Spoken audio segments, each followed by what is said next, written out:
today. So first of all, guys, you made it to the top. All of you, it doesn't matter how you got here, you all came out and you made it to the top. Huge thank you to Tair, Paul, and family for reviving us all with these beautiful snacks. Thank you. Thank you to you all. Thank you to all for keeping your time on Thursday night and for coming out. You know, it's really incredible that from tonight or tomorrow, sure, we're going to start sounding the shofar, which we're going to do in a few minutes. Mr. Field will blow the shofar. Hopefully, he get kicked out of the park when we sound the shofar. But you know, what are we doing when we sound the shofar? The shofar is sounding on Rosh Hashanah. Why are we sounding it today from the beginning of the month of Elul? So in 3 minutes, let me take you back a little bit. 3,338 years ago, there was a man called Moshe Rabbeinu, Moses. And on the 1st of Elul, he climbs his own mountain. Let's take a brief recap. The Jewish people get married to God with the giving of the Torah. 40 days later, they sin with the golden path. Like this is like adultery within 40 days of marriage. They're married to God. That's what's compared to. God gets very angry. Moses smashes the tablets, and God wants to destroy the Jewish people. Moses prays, and God says, "Fine, I'm not going to destroy him." But if you can imagine, the relationship was on the rocks. It wasn't great.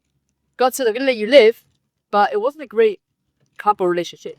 Moshe Rabbeinu goes up again on the 1st of Elul, and he stays 40 days up in heaven, and on Yom Kippur, 40 days later, he comes back down with the second set of tablets as we know today. Which means Moshe goes up on Rosh Chodesh Elul, which is now 3,800 years ago. Moshe Rabbeinu climbed his own mountain like we did. Okay? Now where does the shofar come in? So the Jewish people realized that they made a big mistake the last time. They got the count wrong. They thought Moshe Rabbeinu was dead. That's why they sinned with the golden calf. So this time around, they didn't want to make the same mistake. So they sounded the shofar to let everyone know Moses has gone up and start counting today and don't make a mistake. So when we blow the shofar now, 3,338 years later, we're not just blowing the shofar to let us know it's Rosh Hashanah. We're tapping into that idea of the Jewish people's remorse and their silent cry of, we don't want to make the same mistake again. We want to become better people. We want to rise above the same error that we did 40 days prior to this. So when we blow the shofar, that's something to bear in mind. And that's the idea with the Elul Elevation Challenge, right? What's it say on the back of the shirts? Arise in your heights and take others with you. So, you know, the month of Elul is that we try and elevate a little bit before. It's a court case, so you got to prepare. Rosh Hashanah is a court case. You got to prepare. The problem is that how can you prepare? We are so full of, you know, if everyone goes home and says, what's wrong with me? Internally, caricatures. There's laziness, there's narcissism, there's anger, is more. Each one of us has to work on in some way, right? And it's decline. So where do we start? And here's the answer from Rabbi Rosenblatt, who should be here now, but unfortunately he has a bereavement. And that is as follows. That in the month of Elul, as a community, you're going to hear a lot about it, and this is the launch, but you're going to hear a lot about it through the sermons, through some of the messaging. We're going to be taking on as a community the Elul Elevation Challenge. We started it now with the knife, but now comes the spiritual work.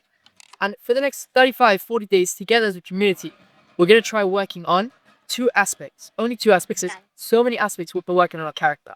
Number 1 is Kedusha, holiness. Now, holiness is a huge topic Rabbi Rosendahl will discuss. But to me, on a day like this, on one leg, it just means thinking about ways of letting God into your life. Just feeding your soul. That's number 1. And the second thing we're going to work on is respect for other people.